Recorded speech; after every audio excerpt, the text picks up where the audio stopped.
وبه قال حدثنا الحميدي قال حدثنا سفيان قال حدثنا يحيى بن سعيد الانصاري قال اخبرني محمد بن ابراهيم التيمي المروزي بن القاسم الليثي يقول سمعت عمر بن الخطاب رضي الله تعالى عنه سمعت رسول الله صلى الله عليه وسلم يقول انما الاعمال بالنيات وانما لكل ما نوى فمن قال لم يزيدها والى امراه يذكرها فهجرته الى ما حاضر اليه.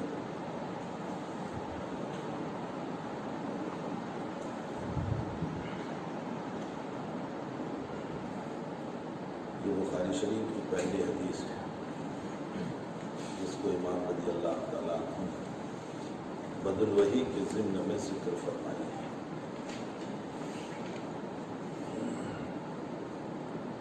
باب کے سلسلے میں چند باتیں کل ذکر ہو چکی کہ امام رحمۃ اللہ علیہ کا اس باب سے مقصد کیا ہے، بدل وحی ہے یا اور کچھ ہے. راجح بات یہی ہے کہ آپ بدل وحی کو بیان کرنا چاہتے ہیں، لیکن اس پر اشکال یہ ہوگا کہ بدل وحی کی تو ایک ہی روایت ہے جو حدیث نمبر 3 ہے، باقی روایتوں کا انطباق کیسے ہو. اس پر متعدد تقریریں ہیں. حضرت شیخ الہند فرماتے ہیں کہ عظمت وحی کو بیان کرنا چاہیے. شاہ ولی اللہ صاحب فرماتے ہیں وصول الینا کو بیان کرنا چاہیے. اور بعض اکابر فرماتے ہیں کہ کیفیت وحی کو بیان کرنا چاہتے ہیں، اسی لیے کئی فلا. اور آخری بات میں نے کہی تھی کہ وحی بدِ وحی ہی کو بیان کرنا چاہیے، لیکن صرف ہدایت وحی کو نہیں، اس سے متعلقہ تمام باتوں پر کہ وحی کی کیفیت کیا تھی، محائلے کی کیفیت اور اس کے صفات کیا ہے، وحی لانے والے کے صفات کیا ہے. اور جب یہ تمام باتیں ہیں بخاری کے مد نظر ہیں تو پھر اس صورت میں تمام روایتوں کا انتباہ باب سے ہو جاتا ہے. واللہ سبحانہ وتعالی. امام بخاری رضی اللہ تعالیٰ عنہ نے آیت پیش فرمائی اور نبی علیہ الصلوۃ والسلام کی رسالت و نبوت کو ثابت فرمایا اور یہ بتایا کہ ہم نے آپ کو نبی اور رسول بنا کر بھیجا ہے جیسا کہ آپ سے پہلے نوح اور دیگر انبیاء کو. یہ نہیں ہے کہ جیسے اوروں کے اوپر وحی ہوتی ہے غیر انبیاء اس طرح کی کوئی وحی الہام کی کمی سے. آپ رسول ہیں، آپ نبی ہیں، اور جب آپ کی نبوت اور رسالت ثابت ہو گئی تو اس صورت میں آپ کی بات کو ماننا اور آپ پر ایمان لانا ضروری ہو گیا. اس مناسبت سے پھر بعد میں کتاب الایمان کیا ہے. پہلی حدیث کا آغاز امام بخاری نے اس روایت کو اپنے استاد محترم حمیدی سے نقل فرمایا. حمیدی یہ حمید قبیلے سے تعلق رکھتے ہیں. آپ کا اسم گرامی ابو بکر ابن عبداللہ ابن زبیر ہے. آپ بخاری کے معینات شاہ استادوں میں سے 219 میں آپ کا انتقال ہوا. جس وقت امام بخاری رضی اللہ تعالیٰ عنہ کے عمر گرامی قریباً 26 سال کی تھی، اس لیے کہ 194 میں پیدا ہوئے. ادھر حضرت کا انتقال 219 میں. حمید ایک قبیلہ ہے جو قریش کے اندر آتا ہے. امام بخاری رحمۃ اللہ علیہ نے قریشی استاذ کی روایت سے کتاب کا آغاز فرمایا. اس کی وجہ شراح کرام نے یہ لکھی کہ اصل میں عبداللہ ابن صائب رحمۃ اللہ علیہ نے روایت نقل فرمائی جس کو نقل کیا ہے طبرانی، قدموا قریش ولا تقدموا، قریش کو مقدم کرو اور ان پر کسی کو مقدم نہ کرو۔ امام بخاری نے اس روایت پر عمل کرتے ہوئے اپنی کتاب کی بدایہ قریشی راوی سے تاکہ اس حدیث شریف پر عمل ہو جائے، قدموا قریش۔ پھر اسی کے ساتھ ساتھ آپ کے استاذ الاستاذ سفیان ہیں، یہ سفیان ابن عیینہ ہے، آپ کی کنیت ابو محمد ہلالی ہے، علامہ ذہبی رحمۃ اللہ علیہ، علامہ تقی الدین سبکی رحمۃ اللہ علیہ کے پاس حصول علم کے لیے گئے، علامہ تقی الدین ابن دقیق العید رحمۃ اللہ علیہ کے پاس حصول علم کے لیے گئے۔ تو ابن دقیق العید نے سوال فرمایا، من ابو محمد ہلالی؟ آپ پڑھنے آئے ہو کچھ راویوں کا آتا پتہ بھی تو ہونا چاہیے، علم حدیث جب پڑھنے آئے فرمایا من ابو محمد ہلالی۔ ذہبی نے اسی وقت فرمایا سفیان بن عیینہ۔ آپ کے حاضر جوابی پر تقی الدین ابن دقیق العید رحمۃ اللہ علیہ کو بہت تعجب۔ ذہبی کو اللہ نے اصل میں بلا کا حافظہ دیا تھا۔ آپ سے متعلق بعض اکابر نے یوں لکھا ہے، کأن العلوم فی عرض واحد فی صعید واحد، جیسا کہ علوم ایک میدان میں رکھ دیے گئے اور آپ چن چن کر کے اس میں سے لے رہے ہیں، گویا میدان کھلا ہوا ہے آپ کے لیے۔ یہ ذہبی رحمۃ اللہ علیہ کے متعلق بازوں میں لکھا ہے۔ آپ جب کسی ایک راوی پر کلام فرماتے ہیں تو ان کا سال ولادت یا سال وفات جب ذکر کرتے ہیں تو اصلاً تو آپ کو اسی راوی پر گفتگو کرنا ہوتا ہے، لیکن اس سال میں کون سے راوی پیدا ہوئے اور کون سو کا انتقال ہوا سب کو ذکر کر کے چلے گئے۔ اتنا استحضار تھا۔ وجہ اس کی یہ ہے کہ اصل ترک معاصی بہت بڑی چیز ہے۔ انسان جب تک ترک سے معاصی نہیں کرتا انسان کا حافظہ مضبوط نہیں۔ عقلی دلیل اس پر یہ ہے، نقلی دلیل تو اپنی جگہ ہے ساری۔ آپ لوگ تقریر کرتے رہتے ہیں شکل کے دعویٰ کریے سواحل فوسان ترک المعاصی فإن العلم نور من اللہ ونور اللہ لا یلقى لعاصی۔ یہ امام شافعی رحمۃ اللہ علیہ کا ارشاد گرامی ہے جو آپ نے اپنے استاد محترم وکیل عبدالجبار رحمۃ اللہ علیہ سے فرمایا کہ میرا حافظہ غنی ہے۔ استاد محترم نے مجھ کو یہ فرمایا کہ ترک معاصی کرو، اس لیے کہ علم اللہ کا نور ہے اور نور عاصی کو نہیں ملتا، یہ اپنی جگہ۔ عقلی بات یہ ہے کہ جو انسان معاصی کا مرتکب ہوتا ہے اس کا دماغ منتشر رہتا ہے اور انتشار ذہن کے ساتھ علم آ ہی نہیں سکتا۔ مثلاً جو انسان گندی تصویروں کو دیکھنے میں رہے وہ جہاں بھی ہوگا وہ گندی تصویریں اس کے دماغ میں گھومتی رہتی، یہ سب ہم کو لوگ چھوٹے چھوٹے موبائل وہ گندی تصویریں ذہن میں گھومتی رہتی۔ جو کسی امرت کے چکر میں ہوتا ہے اس کا ذہن اسی میں گھومتا رہتا ہے۔ یہ بیماریاں ہیں معاصی۔ تو بھئی حافظے کو اگر مضبوط کرنا ہے تو اس صورت میں ترک معاصی کرنا ہوگا۔ معاصی کو چھوڑے بغیر حافظہ مضبوط نہیں ہو سکتا۔ طلب عزیز کا مزاج ترک معاصی کا ہے، کتابیں پڑھتے ہیں، سب کچھ پڑھتے ہیں، نہ عوامل پر عمل ہے نہ نواہی پر عمل ہے۔ مولانا الیاس صاحب رحمۃ اللہ ایک مرتبہ علماء کے ساتھ بیٹھے ہوئے تھے، حالات بد سے بدتر تھے ہندوستان کے اس زمانے میں۔ مولانا نے علماء سے سوال کیا، حالات کی وجوہات کیا ہے؟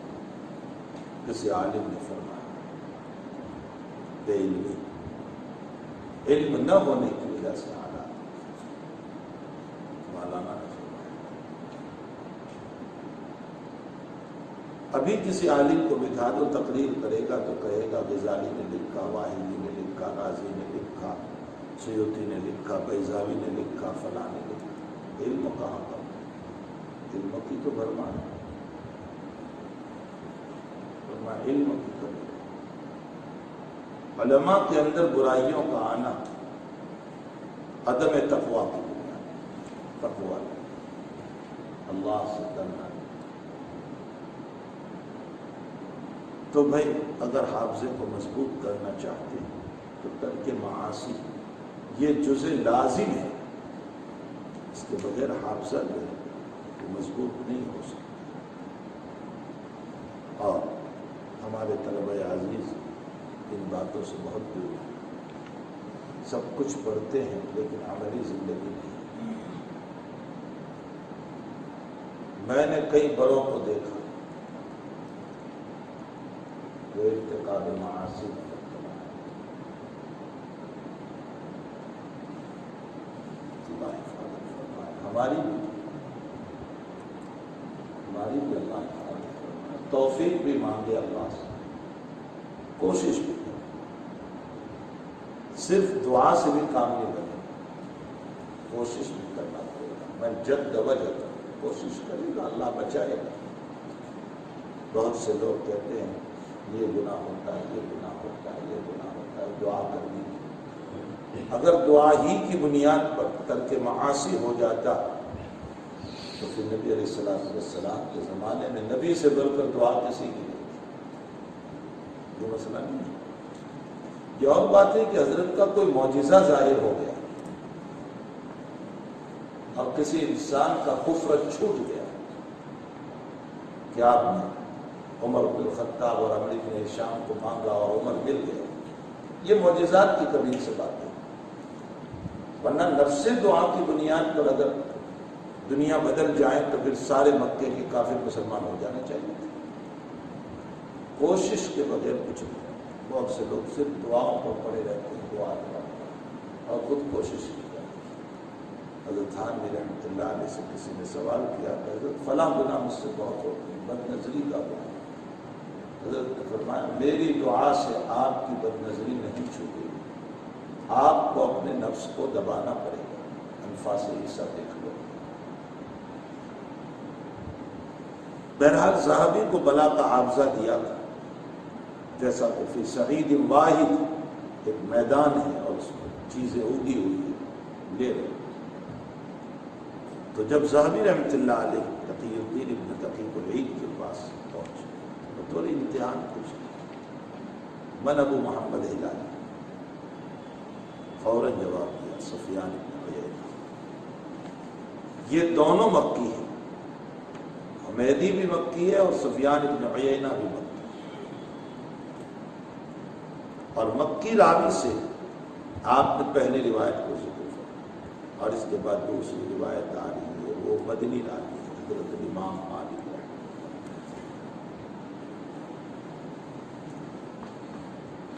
بخاری کی ذہانت ہے، چونکہ وحی کی ابتدا مکے سے ہوئی تو آپ نے مکی راوی کی روایت کو مقدم فرمایا، اور مدینے میں بعد میں وحی کا نزول ہوا آپ کی تشریف بری کے بعد، اس لیے دوسرے نمبر پر مدنی راوی کی روایت کو ذکر فرمایا۔ یا وحی کا مبدأ اول مکہ ہے اور وحی کا محل ثانی مدینہ ہے، اس لیے آپ نے پہلے مکی راوی کی روایت کو ذکر کیا اور پھر دوسرے نمبر پر مدنی راوی کی روایت کو ذکر فرمایا۔ قال حدثنا يحيى بن سعيد الانصاري،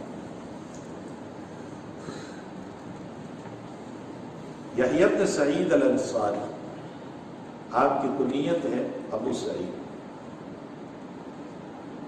یحییٰ بن سعید کے نام سے 4 راوی ہیں۔ یحییٰ بن سعید الانصاری ایک تو یہاں ہے، ان کی کنیت ابو سعید۔ نمبر 2 یحییٰ بن سعید التیمی، ان کی کنیت ابو حیان ہے۔ یحییٰ بن سعید القطان، ان کی کنیت بھی ابو سعید ہے۔ اور یحییٰ بن سعید الاموی، ان کی کنیت ابو ایوب ہے۔ یہ 4 ہیں۔ ان چاروں میں پہلے 2 بخاری کے اساتذہ میں سے، اور دوسرے 2 بخاری کے بعد میں۔ یحییٰ بن سعید الانصاری جو آپ کے استاذ میں آ رہے ہیں، آپ کے بروں میں آ رہے ہیں، اور اسی طرح یحییٰ بن سعید التیمی اور یحییٰ بن سعید القطان اور یحییٰ بن سعید الاموی، جن کی کنیت ابو ایوب ہے، یہ دونوں بخاری کے بعد ہیں۔ بہرحال یہ یحییٰ بن سعید الانصاری، ان کی کنیت ابو سعید ہے۔ یہ تابعی ہیں۔ وہ نقل کرتے ہیں محمد ابن ابراہیم التیمی سے، وہ نقل کرتے ہیں علقمہ ابن وقاص اللیثی سے، اور وہ نقل کرتے ہیں عمر بن الخطاب رضی اللہ تعالی عنہ سے۔ یہ روایت سداسی بحکم رباعی ہے۔ سداسی بحکم رباعی کا مطلب یہ ہوتا ہے کہ افراد کے اعتبار سے تو 6 راوی، لیکن طبقے کے اعتبار سے 4۔ پہلے راوی حمیدی، دوسرے سفیان، تیسرے یحییٰ بن سعید، چوتھے محمد بن ابراہیم التیمی، 5ویں علقمہ بن وقاص اللیثی، 6تھے عمر بن الخطاب۔ 6 راوی ہو گئے افراد کے اعتبار سے سداسی۔ لیکن طبقے کے اعتبار سے دیکھا جائے تو پہلے حمیدی، دوسرے سفیان بن عیینہ، 2 ہو گئے۔ یحییٰ بن سعید الانصاری اور محمد بن ابراہیم التیمی اور علقمہ بن وقاص اللیثی، تینوں تابعی ہیں۔ اور جب تینوں تابعی ہے تو طبقے کے اعتبار سے ایک ہی طبقہ ہو، طبقہ تابعی، تو یہ تیسرا، اور عمر بن الخطاب 4۔ تو سداسی فی حکم رباعی۔ علامہ ابن مندہ رحمۃ اللہ علیہ فرماتے ہیں کہ علقمہ ابن وقاص اللیثی بھی صحابی ہے، تب بھی فرق کچھ نہیں پڑے گا، وہی سداسی فی حکم رباعی ہی ہے، اس میں کوئی فرق نہیں۔ بس اتنا ہوگا کہ طبقہ تابعی میں 2 ہو گئے، یحییٰ بن سعید الانصاری، محمد بن ابراہیم التیمی، اور طبقہ صحابی میں 2 ہو گئے، علقمہ بن وقاص اللیثی اور حضرت عمر بن الخطاب رضی اللہ عنہ۔ مسئلہ وہی رہا کہ سداسی فی حکم رباعی۔ سمیعت عمر بن الخطاب رضی اللہ تعالی، عمر بن الخطاب رضی اللہ تعالی خلیفۃ الثانی،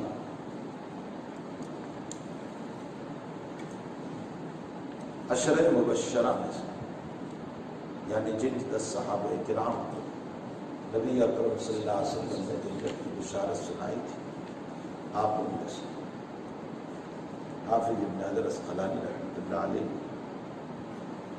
عشرہ مبشرہ کو یاد کرنے کے لیے ایک شعر کہا ہے، لقد بشر الحادی من الصحب عشرہ، لقد بشر الحادی من الصحب عشرہ، بشارت سنائی ہادی صلی اللہ علیہ وسلم صحابہ کرام میں سے 10 صحابہ، بجنات عدن کلہم فضلہ اشتہر، جنت عدن کی بشارت سنائی، بجنات عدن کلہم فضلہ اشتہر، جن کی فضیلت مشہور و معروف ہے۔ یہ پہلا شعر۔ دوسرا شعر، سعید زبیر سعد طلحۃ عامر، سعید زبیر سعد طلحۃ عامر، ابو بکر عثمان ابن عوف علی عمر، ابو بکر عثمان ابن عوف علی عمر،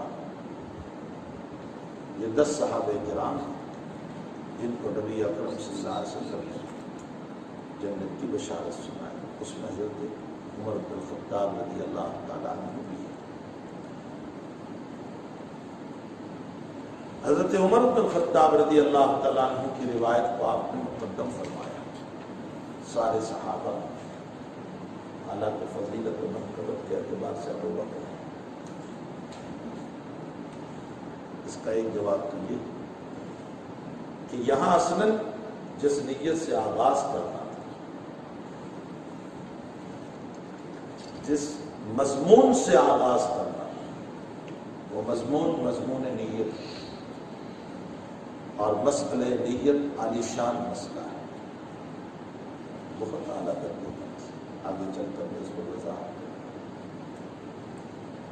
اور امام بخاری چاہتے تھے کہ اس عالیشان مسئلے سے کتاب کی ابتدا کریں۔ بعض علماء نے لکھا ہے کہ نیت ایمان سے بھی افضل ہے، اس لیے کہ ایمان میں نیت سیئہ ہے تو ایمان ہے، ورنہ تو نفاق ہے۔ وہ ایمان ہے، ایمان میں بھی نیت ہے۔ تو آپ چاہتے تھے کہ اس مسئلہ عالی شان سے ابتدا کریں، اور حدیث نیت حضرت عمر کے علاوہ کسی سے منقول نہیں، اس لیے عمر بن الخطاب رضی اللہ تعالیٰ عنہ کی روایت سے ابتدا فرمایا۔ سمجھ میں بھی آیا؟ یہ پہلا جواب۔ دوسرا جواب، یہ جواب کسی کتاب میں نہیں ہے، ہم جس سال حضرت سے پڑھ رہے تھے اسی سال حضرت نے جواب دیا۔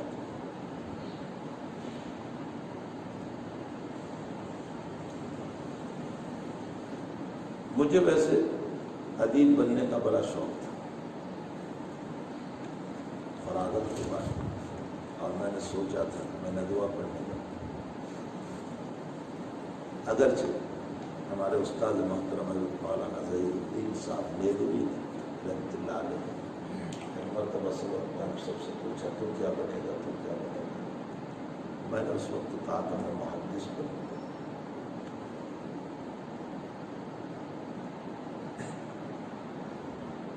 لیکن ادیب بننے کا شوق تھا، اور میں نے ندوہ کی روایت پر 1 سال کا کورس دور حدیث میں رہتے ہوئے پڑھ بھی لیا تھا، یہاں مختارات منصورات وغیرہ، اور میرا داخلہ بھی ہو گیا تھا ندوے۔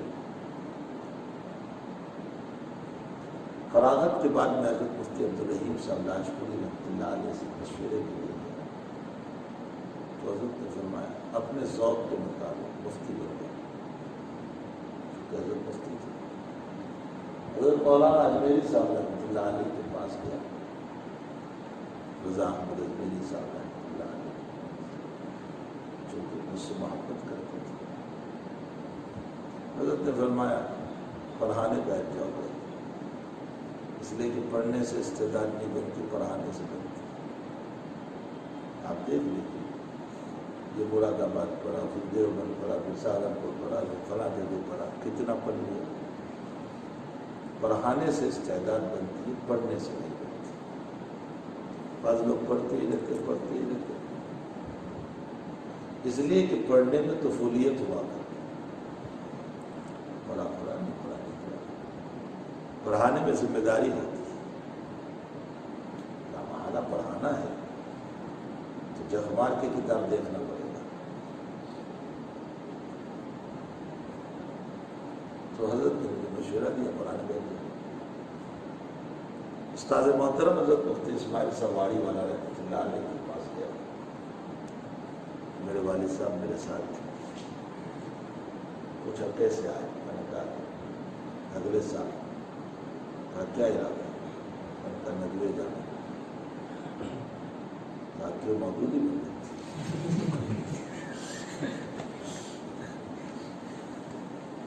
میں نے کہا ادب پڑھ، تو کہا 8 سال میں ہم نے تجھے ادب نہیں سکھایا،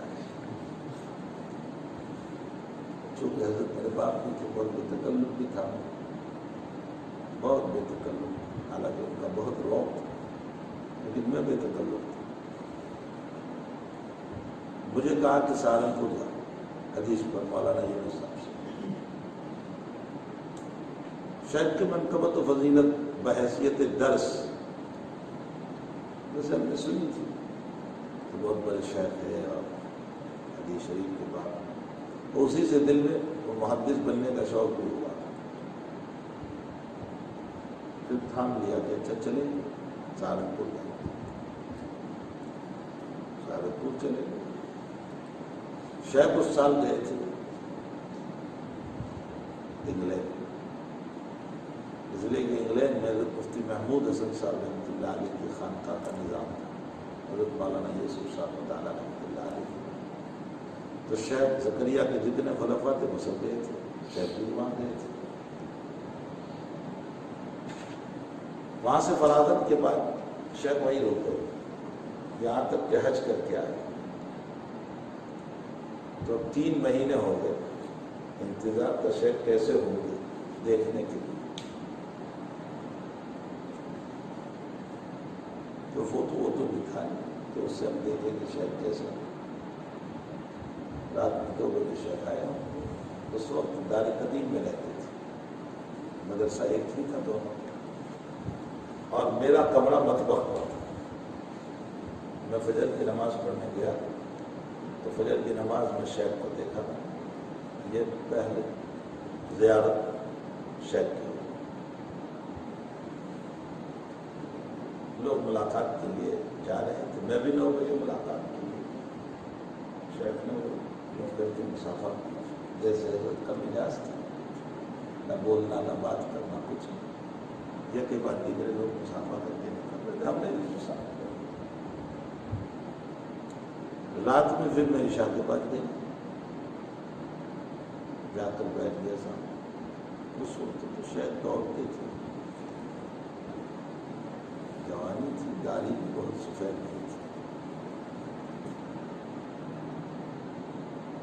کہاں سے ہیں آپ؟ میں نے کہا گجرات سے۔ گجرات میں کس جگہ سے؟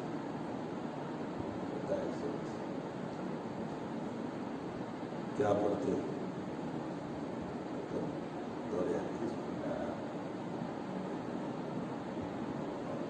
دلی تمنا یہ تھی کہ یہ پہلی بات تھی کہ میں نے آپ سے بخاری مجھ میں کیا سر خواب کے پل لگے۔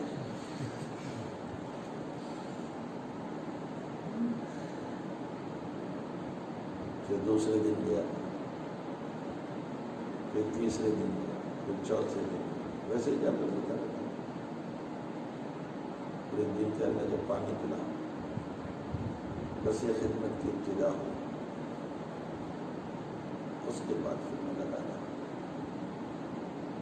ایک ساتھی تھا گجرات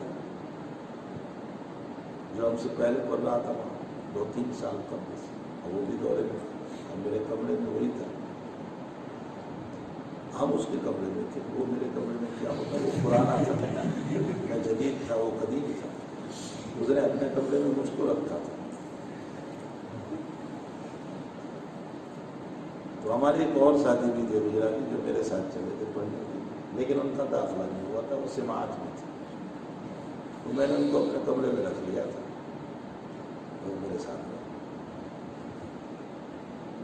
تو وہ جو گجراتی قدیم ساتھی تھا، وہ چونکہ پہلے سے تھا اس لیے شہر سے کچھ ربط تھا، اس نے جا کر ہمارے اس ساتھی کی جو میرے ساتھ گئے تھے ان کی شکایت کر دی شہر کو،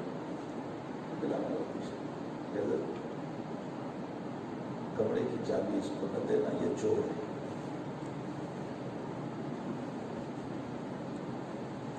میں شام میں عصر کے بعد گیا تو شیخ نے مجھے پوچھا، ارے حضرت وہ تیرے ساتھ کیوں آتا ہے، وہ چور ہے؟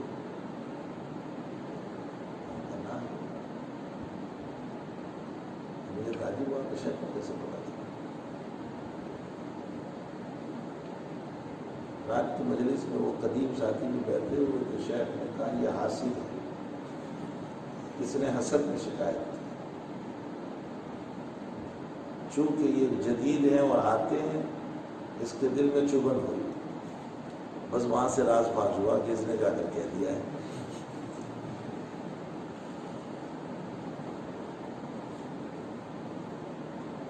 خیر یہ تو بات زندگی آ گئی۔ میں تو یہ کہنا چاہتا ہوں کہ جس سال میں پڑھنے گیا اسی سال ایک بات تو یہی ہے جو شرح نے لکھی کہ اسی حدیث سے آغاز کے فرمایا، وجہ اس کی یہ ہے کہ بخاری حدیث نیت سے آغاز کرنا چاہتے کہ اس لیے کہ یہ مضمون عالی شان ہے، یہ مسئلہ عالی شان ہے، اور آپ چاہتے تھے کہ عالی شان مسئلے سے ابتدا کریں، اس لیے اس روایت، اس لیے چونکہ یہ روایت عمر بن الخطاب کے علاوہ کسی سے، لیکن جس سال ہم پڑھنے گئے شیخ نے ایک تقریر اور کی، اور شیخ نے کہا کہ حضرت عمر کے باب میں نبی علیہ السلام کا جملہ ہے، لو کان بعدی نبی لکان عمر، اگر میرے بعد کوئی نبی ہوگا تو وہ عمر ہوگا۔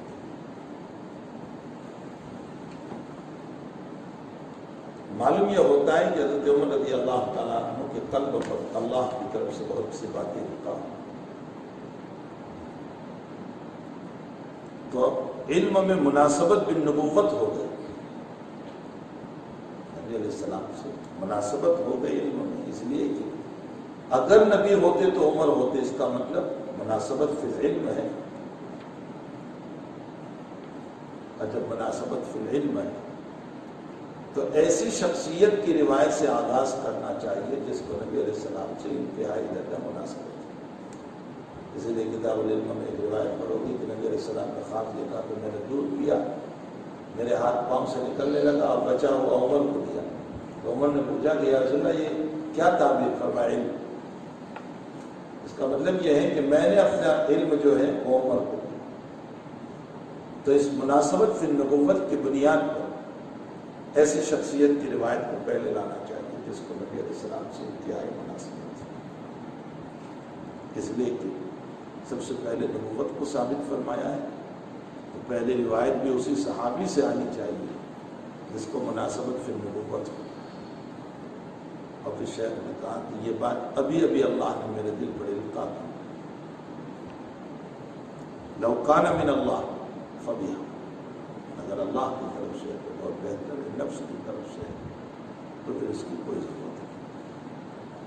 بہرحال حضرت عمر بن الخطاب رضی اللہ تعالیٰ عنہ روایت سے آپ نے آغاز فرمایا،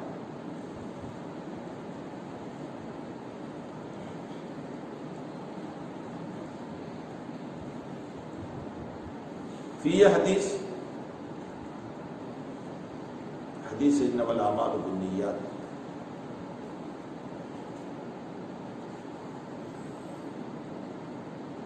اس سے متعلق مشہور یہ ہے کہ یہ صرف عمر بن الخطاب رضی اللہ تعالیٰ عنہ ہی سے منسوب ہے، اس لیے کہ امام بخاری رضی اللہ تعالیٰ عنہ اس روایت کو 7 جگہ لائے، وہی میں لائے، کتاب الایمان میں لائے، ابواب الہجرت میں لائے،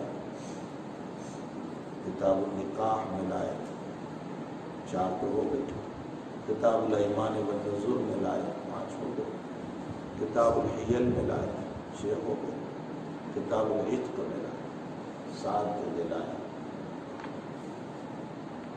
اور ہر جگہ عمر بن الخطاب ہی سے۔ تو یہ روایت حضرت عمر بن الخطاب رضی اللہ تعالیٰ عنہ ہی سے ہے، آپ کے علاوہ کسی سے نہیں، لیکن یہ 2 شرطوں کے ساتھ۔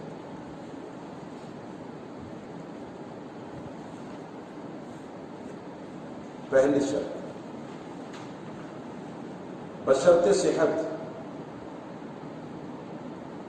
اور دوسری شرط بئی الفاظ۔ ان 2 شرطوں کے ساتھ عمر کے علاوہ یہ روایت کسی سے نہیں، سمجھ میں کیا؟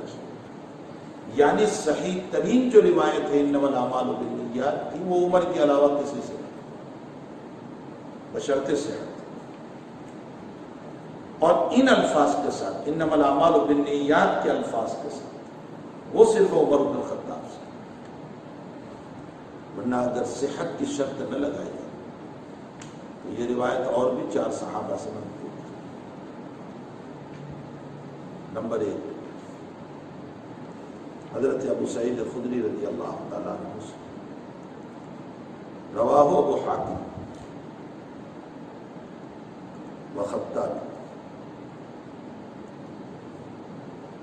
لیکن اس میں عبدالعزیز بن رواد متکلم فی الحدیث، یہی روایت انما الاعمال بالنیات عن ابی سعید الخدری عن النبی صلی اللہ علیہ وسلم، لیکن عبدالعزیز بن رواد متکلم فی الحدیث، معلوم ہوتا ہے وہ روایت متکلم تھی۔ نمبر 2 ابن عساکر نے اپنی اعمالی میں حضرت انس رضی اللہ تعالیٰ عنہ سے یہی روایت نقل فرمائی، عن انس عن النبی صلی اللہ علیہ وسلم انما الاعمال بالنیات، لیکن روایت کو طلاق۔ نمبر 3 حضرت ابو ہریرہ رضی اللہ تعالیٰ عنہ سے یہی روایت رشید الدین عطار رحمۃ اللہ علیہ نے نقل فرمائی اپنی کتاب الفوائد، لیکن روایت کو طلاق۔ اور 4 حضرت علی رضی اللہ تعالیٰ عنہ سے بسند علوی یعنی تشیع، یہی روایت انما الاعمال بالنیات شاہ ولی اللہ صاحب نے الفضل المبین میں نقل فرمائی مسلسلات، لیکن یہ چاروں روایت ابو سعید خدری رضی اللہ تعالیٰ عنہ یا ابو ہریرہ یا حضرت انس یا حضرت علی، چاروں روایت پر کلام ہے۔ روایت یہی ہے انما الاعمال بالنیات۔ اگر بلا کلام کے صحیح ترین سند کے ساتھ کوئی روایت ہے تو عمر بن الخطاب رضی اللہ عنہ، بشرط صحت عمر بن الخطاب سے، ورنہ یہ روایت اور صحابہ سے نہیں۔ اور دوسری شرط وہی الفاظ، یہ صرف عمر بن الخطاب رضی اللہ عنہ، ورنہ اس کے ہم معنی الفاظ یہ بہت سارے صحابہ کرام سے، جیسے حضرت عبداللہ ابن عباس رضی اللہ تعالیٰ عنہ کی روایت ما رواہ البخاری ولیکن جہاد ولیۃ، یعنی جہاد قیامت تک اور تصحیح نیت بھی قیامت تک، مضمون تو یہی نکلا، ارے انما الاعمال بالنیات ہی کا مضمون نکلا۔ نمبر 2 حضرت عائشہ رضی اللہ تعالی عنہا کی روایت ولیکن یبعثون علی نیاتہم، رواہ البخاری و مسلم، اٹھائے جائیں گے اپنی نیتوں پر، صحیح نیت پر صحیح، غلط نیت پر غلط۔ یہ روایت بھی تو اسی روایت کا مضمون ہوا اور روایت صحیح ہے، بخاری مسلم کی روایت۔ نمبر 3 عبادہ ابن ثابت رضی اللہ تعالیٰ عنہ کی روایت قال النبی صلی اللہ علیہ وسلم من غزا فی سبیل اللہ ولم ینوی الا اقالۃ فلہ ما نویٰ، جس نے اللہ کے راستے میں غزوہ کیا رسی کے لیے یعنی مال کو، ولم ینوی الا اقالۃ، کوئی اقال اسی لیے کہتے ہیں کہ وہ رسی ہے، ذرا اس کو عربی کا نام دے دیا اس لیے کہ رسی بولے تو اچھا نہیں لگتا، ارے وہ رومال پر ڈالتے ہیں نا کالا کالا سا، وہ رسی بولے تو اچھا نہیں لگتا تھا، اس لیے نام اقال دے دیا۔ تو بیچارے گجراتی اور اردو والے جاننے لگے اقال نہ معلوم یہ کوئی شان والی چیز ہوتی ہے، حالانکہ اس کا ترجمہ رسی ہوتا ہے۔ وَلَمْ يَنْوِ إِلَّا اقالا فَلَهُ مَا نَوَىٰ، جو نہیں لگتی وہی جو نہیں۔ یہ تمام کی تمام روایتیں جو ہیں وہ بالکل صحیح۔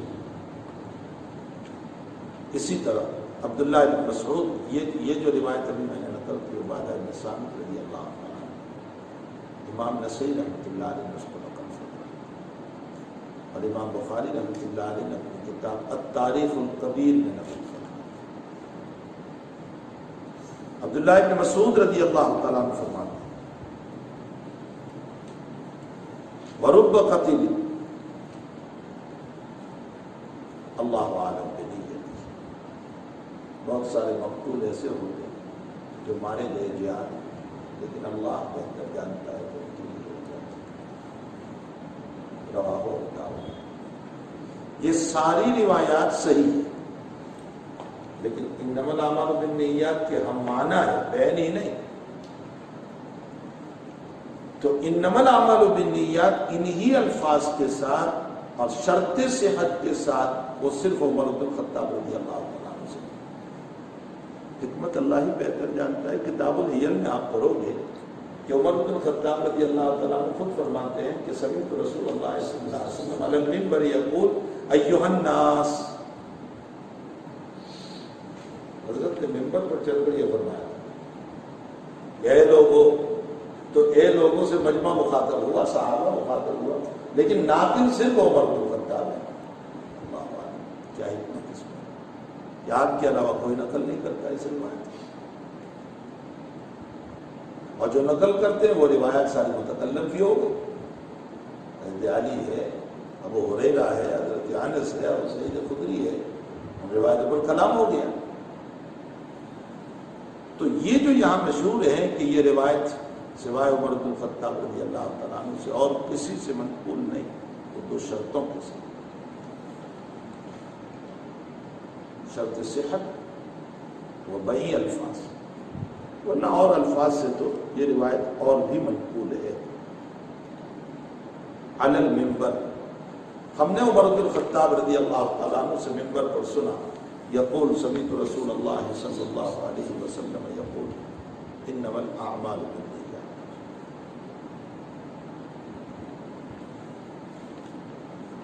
یحییٰ بن سعید الانصاری تنے تنہا نقل کرتے ہیں محمد ابن ابراہیم التیمی سے، اور محمد ابن ابراہیم التیمی اکیلے نقل کرتے علقمہ ابن وقاص اللیثی سے، اور علقمہ اکیلے نقل کرتے ہیں عمر بن الخطاب رضی اللہ تعالیٰ عنہ سے، اور عمر بن الخطاب اکیلے نقل کرتے ہیں نبی اکرم صلی اللہ علیہ وسلم۔ تو یحییٰ بن سعید سے لے کر عمر بن الخطاب رضی اللہ تعالیٰ عنہ تک یہ پوری روایت غرابت کے ساتھ، حدیث غریب اس کو کہتے ہیں، جس میں کسی طبقے میں ایک راوی آ جائے، یہاں تو دو دو طبقے میں ایک راوی آ رہا ہے، طبقہ تابعی میں بھی ایک ہے، طبقہ صحابی میں بھی ایک ہے، تو یہ حدیث غریب ہے، لیکن غرابت مستلزم بالضعف نہیں، غریب ہونا اور ہے، ضعیف ہونا اور۔ غرابت کا تعلق تو یہ ہے کہ راوی کسی طبقے میں ایک آتا ہے، لیکن وہ راوی ثقہ ہوتا ہے، یحییٰ بن سعید بھی ثقہ، محمد بن ابراہیم التیمی بھی ثقہ، علقمہ ابن وقاص اللیثی بھی ثقہ، حضرت عمر بن الخطاب صحابی ہے۔ اور ضعیف کا معنی یہ ہوتا ہے کہ راوی پر کلام، تو غرابت سے ضعف لازم نہیں آتا، یہ اصل میں طلبہ نہیں جانتی، اس لیے میں نے بتایا، کہتے ہیں کہ حدیث غریب ہے وہ ضعیف ہے، غریب سے ضعیف ہونا لازم نہیں آتا، بلکہ خبر واحد سے بھی ضعیف ہونا لازم نہیں آتا۔ خبر واحد تو اس لیے ہے کہ بس اس نے ایک آدمی نقل کر لایا، خبر واحد ہو گئی۔ امام بخاری مستقلاً باب و اخبار، کتاب و اخبار الاحاد کتاب لائیں اور ثابت کریں گے کہ خبر واحد قابل استدلال ہے، تو بہت ساری روایات پیش کریں، وہاں اشکال بھی ہوگا کہ خبر واحد قابل استدلال ہے، اس کے لیے خبر واحد پیش کر رہے ہیں، حالانکہ دلیل دعوے سے اونچی ہونی چاہیے۔ بھائی دعویٰ یہ کیا ہے کہ خبر واحد قابل استدلال ہے، تو اس کو ثابت کرنے کے لیے کم سے کم مشہور ہونا چاہیے یا تواتر والی روایت ہونی چاہیے۔ خبر واحد کو ثابت کرنے کے لیے خبر واحد کی ساری روایت پیش کر رہے ہیں۔ اس کا جواب یہ ہے کہ تمام اخبار احاد ملا کر کے درجہ تواتر پر پہنچ گئے، اور جب تواتر پر پہنچتے تو خبر واحد قابل استدلال ہے، تواتر سے استدلال ہے۔ مستقلاً امام بخاری کتاب و اخبار الاحاد اسی لیے جمع لائے، تو یحییٰ بن سعید الانصاری تک تو یہ حدیث غریب ہے. یحییٰ بن سعید الانصاری کے بعد ان سے ناقلین کی ایک بہت بڑی تعداد ہے. بعضوں نے کہا 200 آدمیوں نے یحییٰ بن سعید سے نقل فرمایا. علامہ ابن مندہ رحمۃ اللہ علیہ کہتے ہیں کہ 250 آدمیوں نے نقل یحییٰ بن سعید سے.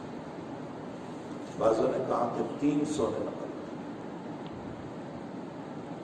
علامہ عبد الجلیل ابن احمد فرماتے ہیں کہ ابو اسماعیل حربی سے میں نے سنا، وہ فرماتے تھے کہ 700 افراد یحییٰ بن سعید سے نقل کرتے ہیں. اس کا مطلب یہ نکلا کہ یحییٰ بن سعید کے بعد یہ روایت متواتر ہو گئی.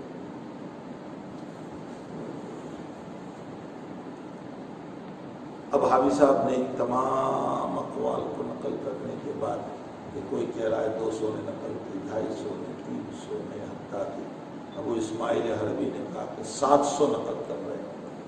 حاوی صاحب فرماتے ہیں کہ میں نے تتبع تلاش کرنا شروع کیا تو مجھے 70 کے قریب ملے، اس سے زیادہ نہیں ملے. اس کا مطلب آپ تردید کر رہے ہیں ان لوگوں کے اقوال کی جو کہہ رہے ہیں 200 افراد نقل کر رہے ہیں، 250، 300، 700. کہا مجھے 70 بھی پورے نہیں ملے.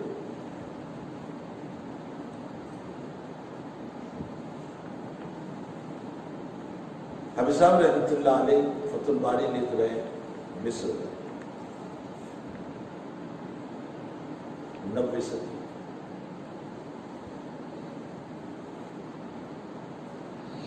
مکتبہ محمدیہ میں یا مکتبہ محمودیہ میں بیٹھ کر جو کتابوں سے لبریز تھا. ظاہر سی بات ہے کہ جہاں اتنی ساری ڈھیر کتابیں تھیں تلاش کرتے رہے ہوں گے. آپ فرماتے ہیں کہ 70 سے زائد نہیں بلکہ 70 کا عدد بھی پورا نہیں. لیکن اس سے ابو اسماعیل حربی کے قول کی تردید نہیں ہو سکتی. ابو اسماعیل حربی یہ گفتگو فرما رہے 5ویں صدی اور حافظ صاحب فرما رہے 90 صدی، یعنی ابو اسماعیل حربی کے 400 سال بعد. ہو سکتا ہے ابو اسماعیل حربی کے زمانے میں کثیر ناقلین موجود ہو جو حافظ صاحب کے زمانے میں تھے، اس لیے انکار نہیں ہو سکتا. اور اس کی دلیل یہ ہے کہ شیخ کہہ رہے ہیں کہ میں نے بھی تلاش کرنا شروع کیا. یحییٰ بن سعید سے کتنے لوگ نقل کرتے ہیں؟ شیخ کہتے ہیں کہ میں 30 سے زیادہ پر نہیں پہنچا. میں نے ساری کتابیں چھانٹ ڈالی، بس مجھے 30 یا 31 ملے. تو شیخ کے قول پر پھر حافظ صاحب کی تردید بھی ہو جائے گی کہ حافظ صاحب کو 70 کیسے مل گئے. ظاہر سی بات ہے کہ شیخ کا زمانہ 14ویں صدی ہے اور حافظ صاحب کا زمانہ 9ویں صدی. تو شیخ ان کے 500 سال کے بعد آ رہے ہیں، تو جو حافظ کے پاس کتابیں ہوگی وہ شیخ کے پاس تھوڑی ہوئی. تو اگر شیخ کو نہیں ملے اس کا یہ مطلب نہیں ہے کہ حافظ صاحب کو بھی نہیں ملے. تو اگر حافظ صاحب کو نہیں ملے اس کا یہ مطلب نہیں ہے کہ کوئی اسماعیل حربی کا دعویٰ غلط ہو. وہ بہت پہلے بات کرتا ہے. ہو سکتا ہے حافظ صاحب کے زمانے میں وہ کتابیں نہ ہوں جو ان کے زمانے میں، یا براہ راست چونکہ وہ قریب ہے امام بخاری سے، اس لیے وہ رفقا وہ ناقلین کا پتہ چلا ہوا. بہرحال یحییٰ بن سعید الانصاری کے بعد یہ روایت درج ہے تواتر پر پہنچی. لیکن یحییٰ بن سعید سے لے کر عمر بن الخطاب رضی اللہ تعالیٰ عنہ تک اس حدیث کی سند میں غرابت ہے. عمر بن الخطاب رضی اللہ تعالیٰ عنہ سے ہم نے سنا منبر پر فرما رہے تھے، علی المنبر،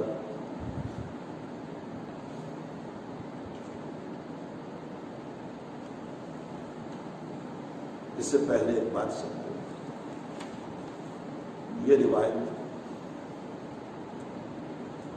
صحاح ستہ میں منقول ہے، یعنی تمام نے اس کو نقل کیا، امام بخاری، امام مسلم، امام ترمذی، امام ابو داؤد، سب یہ روایت صحاح ستہ۔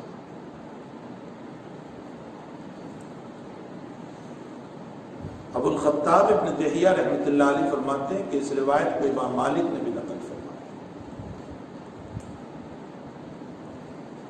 حافظ صاحب رحمۃ اللہ علیہ فرماتے ہیں کہ ابن دہیہ کو صح ہو، امام مالک سے یہ روایت منقول نہیں ہے۔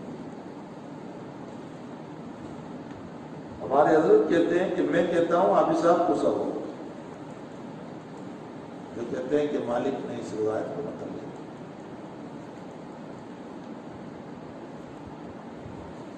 فرمایا مالک کے شاگرد رشید محمد بن حسن شیبانی، جو ابو حنیفہ کے بھی شاگرد رشید ہیں اور باب حدیث میں امام مالک کے بھی شاگرد ہیں، اپنی معطا میں عن مالک انما الاعمال بالنیات اس روایت کو نقل کریں، اور معطا امام محمد حقیقت میں امام مالک ہی کا شاگرد ہے، تو مستقل نہیں ہے، وہ دو ہی استادوں کی روایت ہے، امام مالک سے یا ابو حنیفہ سے۔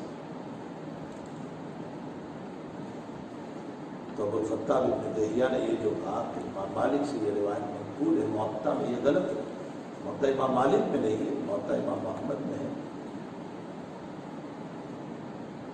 نمبر 2، امام ابو حنیفہ رحمۃ اللہ علیہ نے اپنی مسند میں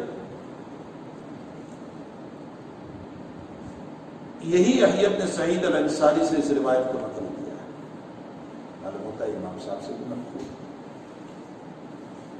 امام شافعی رحمۃ اللہ علیہ نے بویتی کی کتاب مختصر میں عن الشافعی یہ روایت منقول ہے،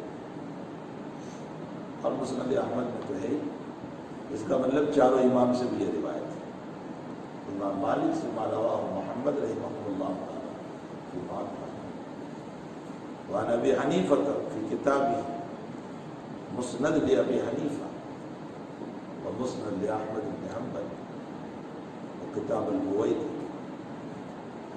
فیہ عن الشافعی رحمہ اللہ، تو صحاح ستہ میں بھی اور ائمۃ الاربع سے بھی یہ روایت منقول ہے۔ پھر اس کے بعد علی المنبر، ممبر کا تذکرہ آیا، ممبر نبوی کب بنا ہے؟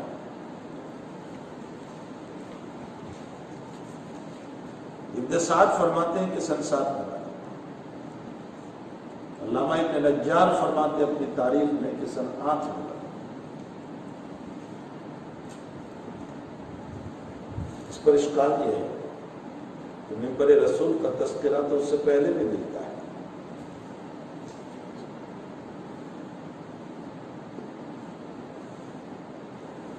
واقعۃ الافق میں ممبر کا تذکرہ ملتا ہے، فجاء رسول اللہ صلی اللہ علیہ وسلم علی المنبر، حضرت ممبر پر تشریف لائے، اور واقعۃ الافق بنو المصطلق میں پیش آئی، اور بنو المصطلق سن 5 یا 6 میں ہوا، اس کا مطلب سن 5 یا 6 میں ممبر کا تذکرہ ملتا ہے۔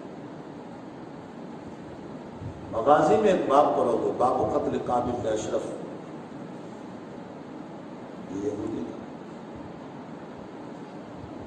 اس کے واقعے میں ہے کہ نبی علیہ الصلوۃ والسلام ممبر پر تشریف لائے، اور کعب بن اشرف کا قتل سن 3 میں، سن ہجری 3، اس کا مطلب سن ہجری 3 میں ممبر موجود ہے۔ مسند ابی اعلیٰ میں ہے کہ تحویل قبلہ کے موقع پر فجاء رسول اللہ صلی اللہ علیہ وسلم المنبر، حضرت ممبر پر تشریف لائے اور آپ نے تحویل قبلہ کا مسئلہ ذکر فرمایا، اور تحویل قبلہ سن 2 میں ہوا، اس کا مطلب سن 2 میں ممبر موجود ہے۔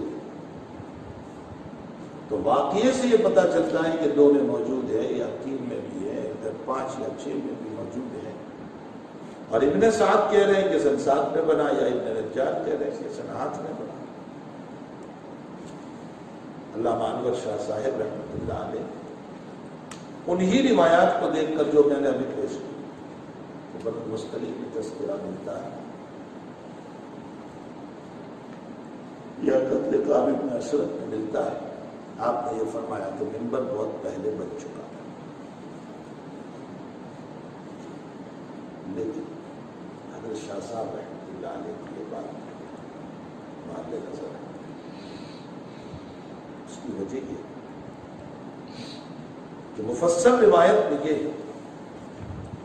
کہ منبر رسول جن لوگوں نے بنایا وہ 3 صحابہ، حضرت عباس رضی اللہ عنہ، تمیم داری رضی اللہ عنہ اور سہل بن سعد رضی اللہ عنہ۔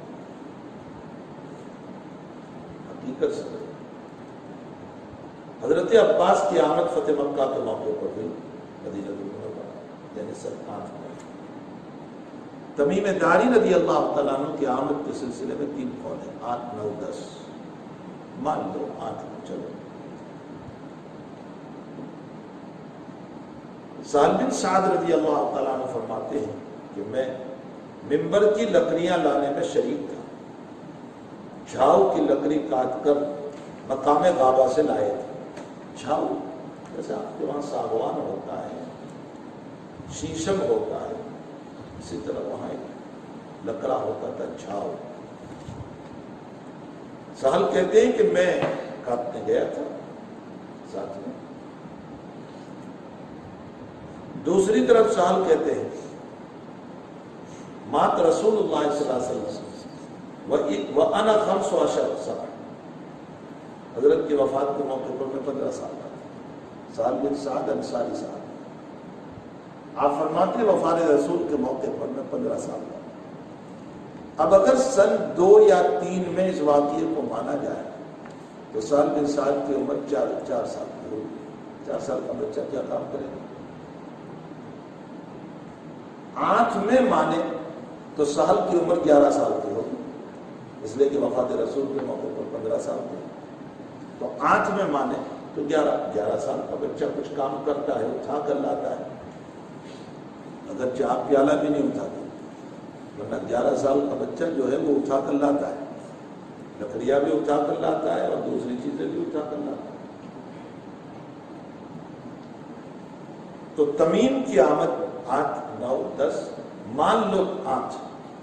حضرت عباس کی آمد یقیناً 8 میں فتح مکہ کے موقع پر ہوئی ہے، اور سہل، اور یہی تینوں نے منبر رسول صلی اللہ علیہ وسلم کی تیاری کی لکڑی لا کر۔ تو پھر بہت پہلے کیسے بن گیا؟ حضرت عباس تھے ہی نہیں، تو تمیم داری تھے ہی تو کیسے پہلے بنا؟ مسلم کی روایت سے یہ پتہ چلتا ہے کہ صحابہ کرام نے منبر 3 بنایا تھا، مٹی کا منبر بنایا تھا پہلے، اور وہ یہ شکل نہیں تھی منبر کی، اونچی جگہ، اور ایسے اونچی جگہوں کو بھی منبر کہا جاتا ہے۔ اور وہ اس لیے بنایا تھا کہ لوگ آتے تھے، ان کو پوچھنا پڑتا تھا تم میں نبی کون؟ تو حضرت کا پتہ چلے اس لیے ذرا سے اونچی جگہ بنائی، جس کو آج کل لوگ اصحاب صفہ کا چبوترا کہتے ہیں، آج بھی بنا ہوا ہے، اور لوگ یہ سمجھتے ہیں کہ اصحاب صفہ اس پر بیٹھتے تھے، اصحاب صفہ اس پر نہیں بیٹھتے تھے، نبی علیہ السلام کے لیے بنایا گیا تھا، اور اس کو بڑا کر دیا ہے تھوڑا سا، حضرت کے لیے اتنا بڑا نہیں بنایا گیا۔ تو پہلے جو روایتوں میں بنو المستلق میں یا قتل کعب بن اشرف میں یا تحویل قبلہ میں جس ممبر کا تذکرہ ملتا ہے وہ ممبر یہ نہیں، ممبر 3 اونچی بیٹھنے کی جگہ۔ شاہ صاحب کو اسی سے مغالطہ بن اور آپ نے کہا ممبر بہت پہلے بن چکا ہے۔ راجح قول پر ممبر 8 میں بنا، اس لیے کہ حضرت عباس کی آمد 8 میں ہو گئی تھی۔ واللہ سبحانہ وتعالی اعلم وعلمہ اعلم۔ سمیعت عمر بن الخطاب رضی اللہ تعالی عنہ منبر۔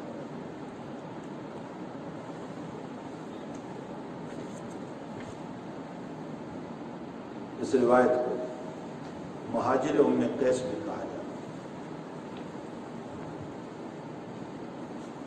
اس کا شان ولوگ یہ ہوا تھا ام قیس نامی ایک عورت تھی، مدینہ المنورہ مسلمان تھی، مکے سے ایک آدمی نے خطبہ دیا کہ مجھے آپ سے نکاح کرنا ہے۔ ام قیس نے یہ کہا کہ ہجرت کرو، اگر ہجرت کرو گے تو میں نکاح کروں گی۔ انہوں نے ہجرت کی، نکاح کی نیت سے۔ جب نبی علیہ الصلوۃ والسلام کو اس بات کا پتہ چلا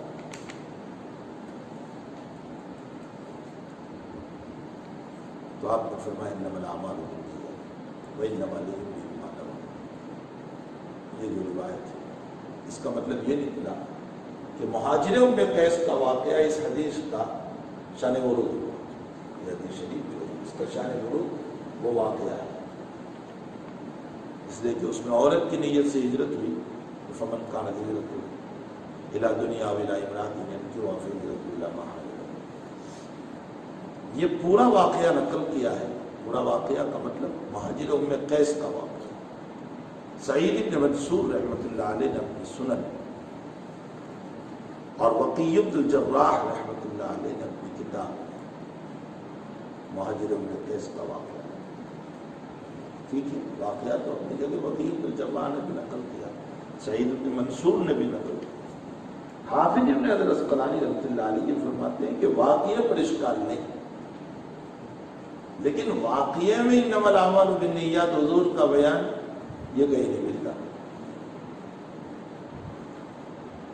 واقعہ کا انکار نہیں ہے کہ اس طرح کا واقعہ ہوا ہے اور انہوں نے ہجرت فرمائی ایک نکاح کی نیت سے، لیکن نبی علیہ السلام کا ارشاد گرامی اسی واقعے پر ہوا ہے، اس کا کہیں ثبوت نہیں ملتا۔ بہت سے لوگ اس تقریر کو یہ نقل کر دیتے ہیں کہ مہاجروں میں قیس کے واقعے کی حدیث تردید فرما رہے ہیں، اس لیے میں زور دے رہا ہوں واقعے کی وہ تردید نہیں کر رہے، واقعہ اپنی جگہ صحیح ہے، لیکن واقعے پر انما الاعمال بالنیات ارشاد فرمایا ہو اس کا ثبوت نہیں ملتا۔ یہ آپ صاحب کا دعویٰ ہے، شاید فرماتے ہیں کہ میں ہتھیار اٹھاتا ہوں یہاں۔ فرمایا زبیر ابن بکار نے تاریخ مدینہ میں مرسلن روایت نقل فرمائی ہے، جس کے اندر اس واقعے کو نقل فرمانے کے بعد فرمایا فقال رسول اللہ صلی اللہ علیہ وسلم انما الاعمال بالنیات۔ اور زبیر ابن بکار کی تاریخ پر علماء نے اعتماد کیا ہے، مرسل ضرور ہے روایت، لیکن اس سے ثابت ہوتا ہے کہ اس حدیث شریف کا شان ورود جو ہے وہ یہی واقعہ ہے۔ پھر ماقبل سے توارد کے ساتھ یہ مسئلہ چلا آیا ہے کہ اس حدیث شریف کے بیان کی وجہ یہ واقعہ ہے، نمبر 2۔ نمبر 3، صراحتاً روایت میں ہے ومن كانت هجرته الى دنیا و الى امرأة ينكحها فهي، یہ الى امرأة ينكحها خود اس بات کی طرف اشارہ کرتا ہے۔ تو اب یہ لفظ جو ہے وہ تائید کر رہا ہے نقل کی، جس کو زبیر بن بکار نے نقل کیا۔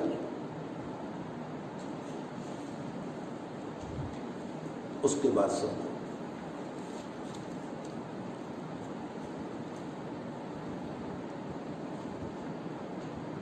اس حدیث شریف کے بہت سارے نام ہیں۔ اس حدیث شریف کو حدیث نیت بھی کہا جاتا ہے، اس کو حدیث اعمال بھی کہا جاتا ہے، اس کو حدیث ہجرت بھی کہا جاتا ہے،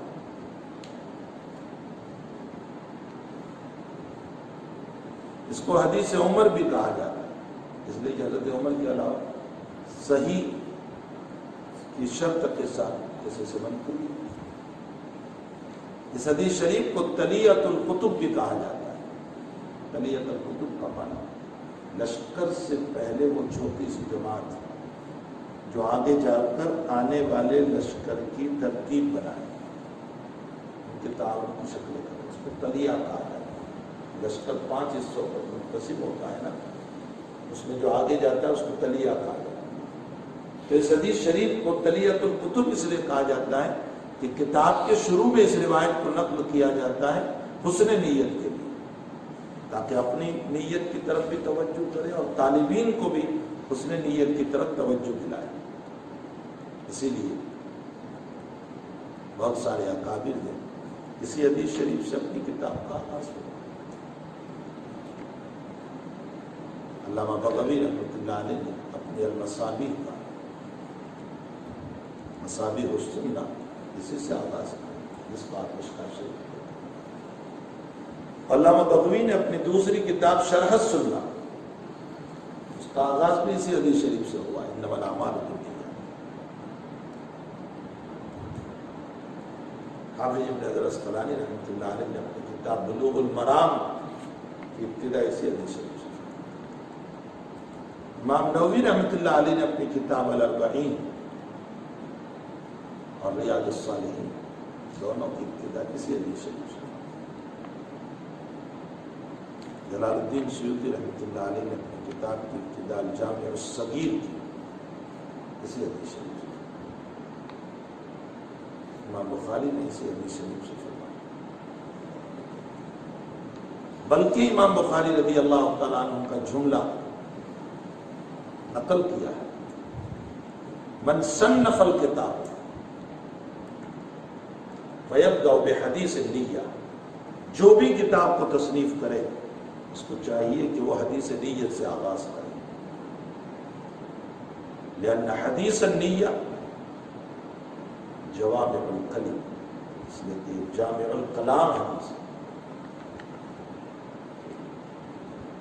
امام احمد بن حنبل رحمۃ اللہ علیہ فرماتے ہیں نہ حدیث النیہ فمعمول فی الصلاة والصیام والزکاة والحج والاخلاق وجمیع الاعمال. حدیث نیت تمام ہے. اسی لیے امام بخاری رضی اللہ تعالیٰ عنہ صرف وضو کے مسئلے میں نہیں لائے، بلکہ کتاب الطہارت میں تو لائے ہی نہیں، وہی میں لائے، کتاب الایمان میں لائے،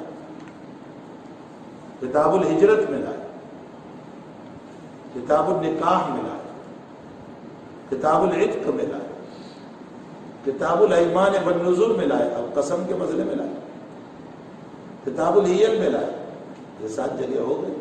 مختلف جگہوں پر لا کر امام بخاری نے اشارہ فرمایا کہ اس حدیث شریف کا تعلق صرف وضو اور طہارت سے نہیں ہے، صرف عبادت سے نہیں ہے، مختلف باتیں اس حدیث شریف سے ثابت ہیں. حضرت الامام محمد بن ادریس الشافعی رحمۃ اللہ علیہ کا جملہ آپ صاحب نے نقل کیا،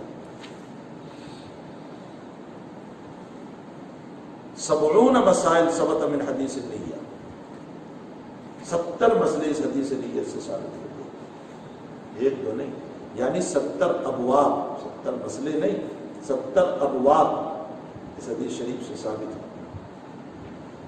تو یہ انتہائی جامع روایت ہے. اس لیے امام بخاری رضی اللہ تعالیٰ عنہ نے اس کو مقدم فرمایا، بلکہ آپ کا جملہ نقل کیا میں نے، من صنف الکتاب من یصنف الکتاب، اس کو چاہیے کہ اسی روایت سے نقل کرے. اصلاً یہ جملہ آپ کے استاذ الاساتذہ عبد الرحمن ابن مہدی رحمۃ اللہ علیہ کا، جو بات میں آپ کو معلوم ہوتا ہے کہ آپ کے مشائخ کا بھی یہ جملہ ہے کہ جو کتاب کی تصنیف کرے اس کو چاہیے کہ وہ اس حدیث شریف سے آغاز کرے. یہاں تک کا مسئلہ حدیث شریف سے ہوتا ہے. اب جو ہے اس سے کیا مسائل ثابت ہوتے ہیں، انشاءاللہ کل اس کو